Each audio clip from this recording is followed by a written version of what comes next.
Merci d'avoir choisi la radio-télé Ngoma Kivu pour vous informer. Mesdames et messieurs, bienvenue dans ces journaux dont voici les sommaires. Le trafic est de nouveau suspendu sur le tronçon Baraka-Fizi depuis la nuit du mardi à ce mercredi 21 avril. Pour son impraticabilité, cela est dû à la coupure de la route nationale numéro 5 après la pluie qui s'est abattue la même nuit causant un éboulement au niveau de Baraka. Les collèges des étudiants de l'Institut supérieur pédagogique appellent le bureau de coordination de la société civile à s'investir afin de trouver une solution durable aux problèmes qui se font voir au sein du collège provincial des étudiants du Sud au Kivu. Au sommaire également, l'intersyndicale de la régie des eaux en province du Sud Kivu promet de déclencher un mouvement de grève pour dire non à ce qu'il qualifie de flou dans le respect des clauses signées entre cette organisation internationale et leur société. Il s'agit là de Mercy Corps. Voilà tout pour les sommaires, mesdames et messieurs, bienvenue. Un jour de deuil national est annoncé en RDC pour ce vendredi 23 avril 2021.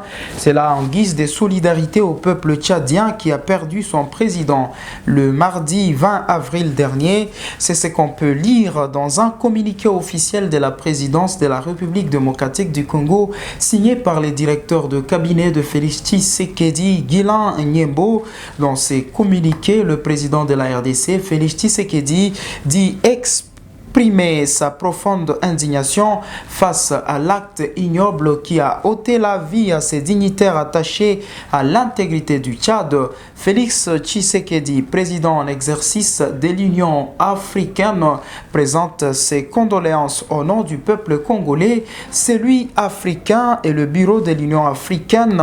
Ses condoléances à la famille de l'illustre disparu. Retour au sud au Kivu, le trafic est suspendu sur le tronçon routier Baraka-Fizi depuis la nuit du mardi à ce mercredi 21 avril. Pour son impraticabilité, cela est dû à la coupure de la route nationale numéro 5 après la pluie qui s'est abattue la même nuit causant un éboulement au niveau de Baraka. Cet éboulement s'est produit dans le quartier Binjoua. Reportage.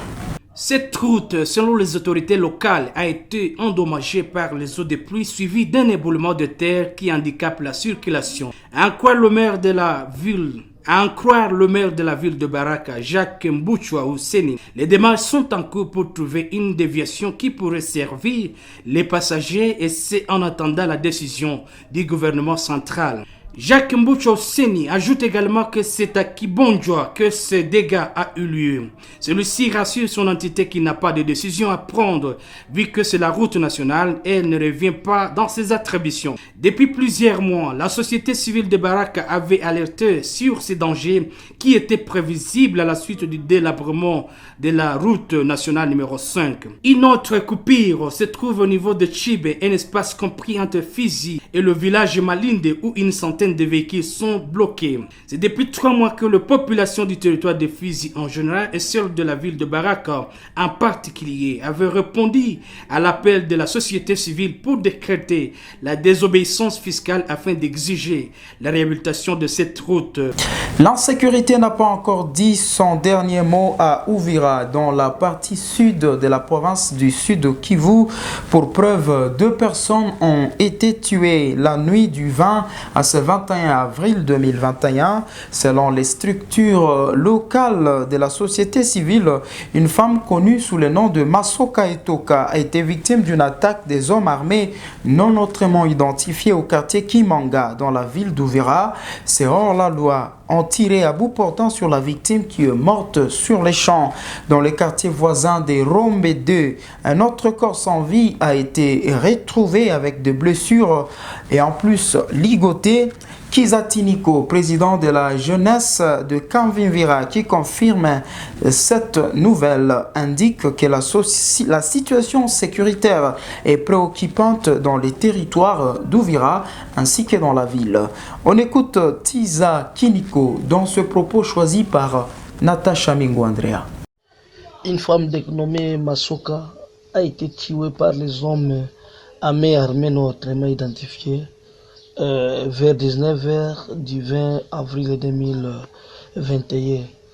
Le drame est passé dans le quartier Rombédé, avenue orthodoxe, dans la commune de Moulongo, ville d'Ouvira, en province du Sud Kivu. Et cette partie, auparavant, c'était dans le quartier Kimanga. Comme nous sommes dans la ville et avec la subdivision des différentes communes qui composent la ville d'Ouvira, et la partie là a été retrouvée dans la commune de Mlongo, quartier Rombédé. Ces inciviques mais armés ont trouvé cette dame chez elle à la maison lorsqu'elle était dans sa chambre. Sans toutefois demander, on a tiré des balles sur elle. Et la victime est succombée, elle est morte sur place. Aussi, dans le même quartier Rombédé, avenue Mounanira, ce matin du 21 avril 2021, vers 6 heures du matin, un corps sans vie a été retrouvé sur la rive de la rivière Moulongo.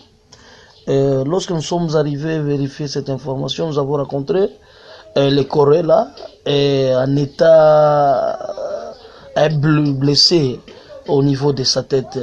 Et les jambes, même les bras, sont ligotés. Et selon la population en place, il paraît que la victime était volée. Et comme actuellement la situation sécuritaire n'est pas bonne, et toute la population d'Ouvira est en colère, et ils n'ont pas voulu appeler les services habilités pour la sécurisation de la ville d'Ouvira, et ils sont passés à faire sur la justice populaire pour voir si la situation de l'insécurité peut se calmer dans notre ville d'Ouvira. Retour à Bukavu, le bureau de coordination de la société civile exige au gouvernement provincial la réparation des dégâts survenus lors du meeting de certains députés à Founou. Dans une déclaration rendue publique le mardi 20 avril, cette structure citoyenne conditionne sa participation au dialogue initié par le gouverneur de province par la réalisation de cette exigence. Ghislain Watongoka pour plus de détails. Dans cette déclaration, le bureau de coordination de la société civile encourage les acteurs politiques, spécialement les députés provinciaux, à bien faire leur travail dans l'objectivité selon la volonté et les besoins prioritaires de la population. Adrien Zawadi demande au gouvernement provincial d'amorcer des enquêtes indépendantes afin d'établir les responsabilités des uns et des autres dans ces malheureux événements. Le bureau de coordination regrette ce recul des acquis démocratiques et se joint à toutes les forces vives et prises de justice et de paix pour condamner pareil ajustement violent et inacceptable de la part des forces de l'ordre réquisitionnées par les autorités publiques. Le bureau de coordination de la société civile du Sud Kivu rappelle que les mesures contre le Covid-19 ne devraient plus être un chèque en blanc pour rétrécir la liberté des personnes et violer nonchalamment leurs droits. Au regard de ce qui précède, le bureau de coordination de la société civile du Sud Kivu demande ce qui suit. 1. Amorcer toute affaire cessante des enquêtes indépendantes afin d'établir des responsabilités des uns et des autres dans ce malheureux événement. 2. Identifier les auteurs et les déférer devant la justice militaire en procédure de flagrance au même terrain de Founou. 3. Que les soins médicaux des personnes injustement blessées soient dignement pris en charge par le gouvernement provincial.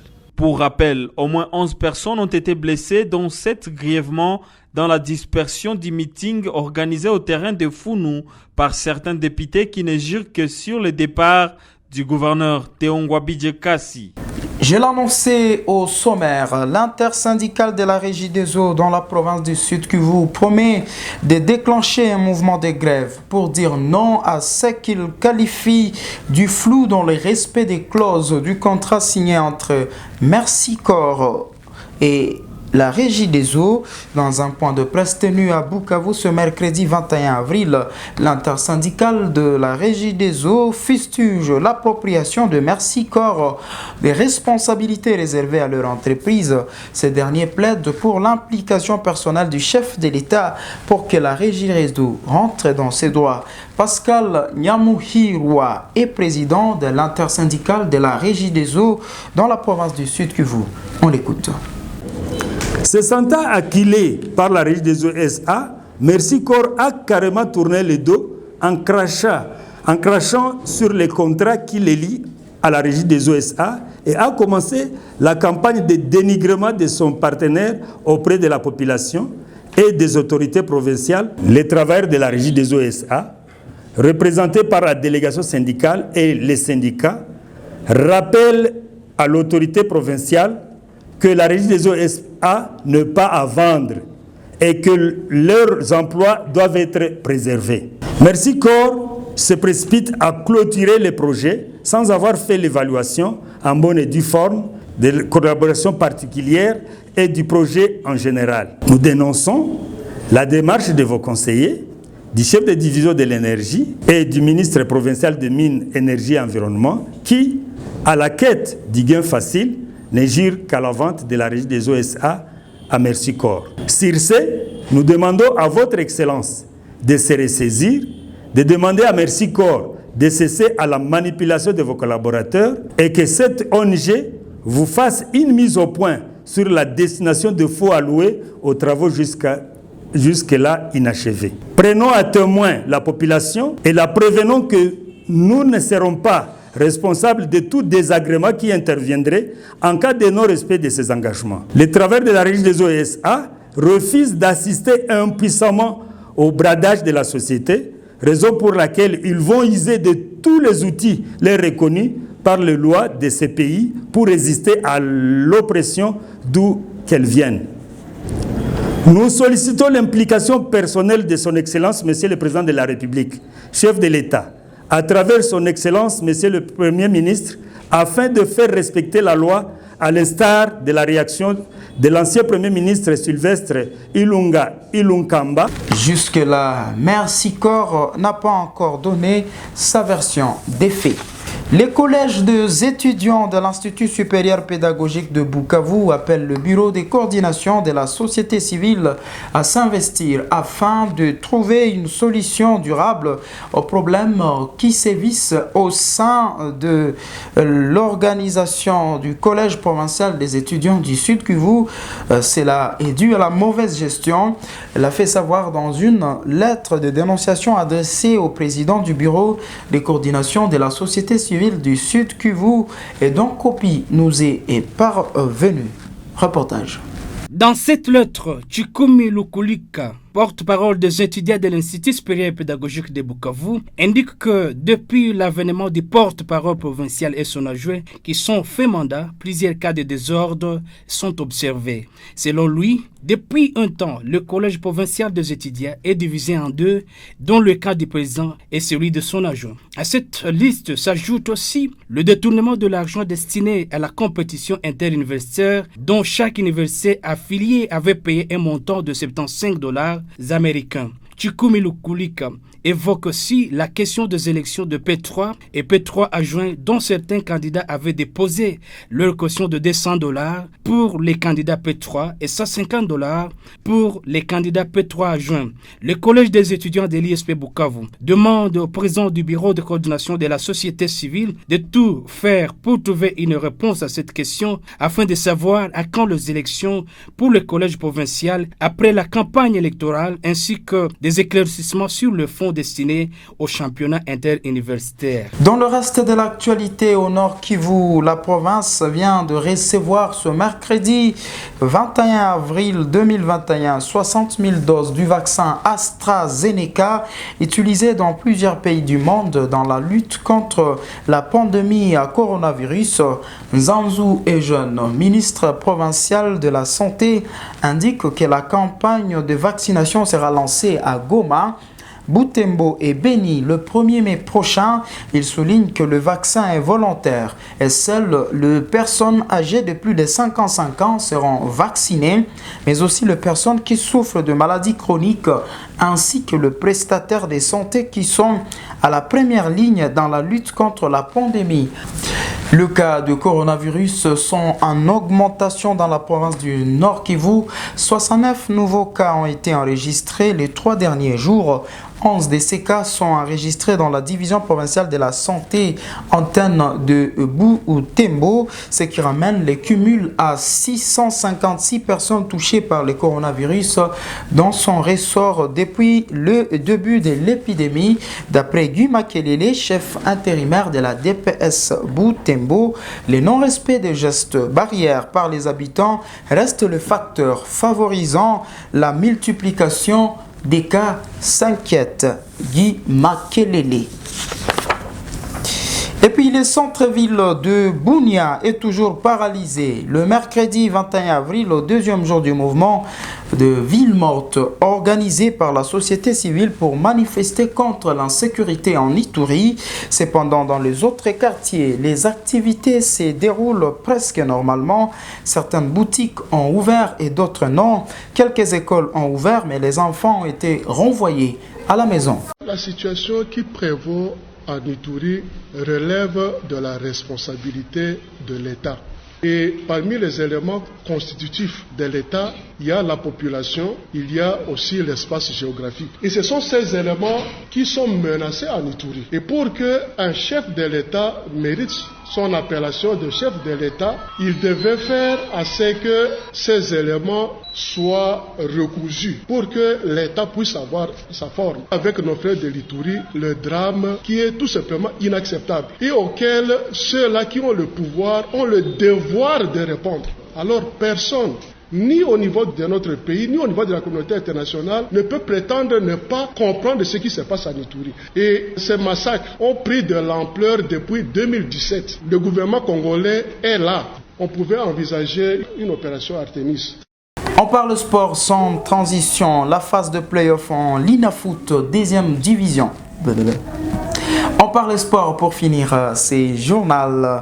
La phase de play-off en Ligue nationale de football dit deuxième division. Ce mercredi 21 avril au stade de l'Unité à Goma, l'équipe du FC Étoile du Kivu a perdu 3-2 en faveur de Nyuki de Butembo et Bukavu Dawa a joué avec l'AS Kabasha. Score final 3-1 en faveur de l'équipe de Goma. C'est la fin de cette édition du journal. Merci de l'avoir suivi. L'actualité reste en continu sur notre site le www.rtnk.org. Au revoir.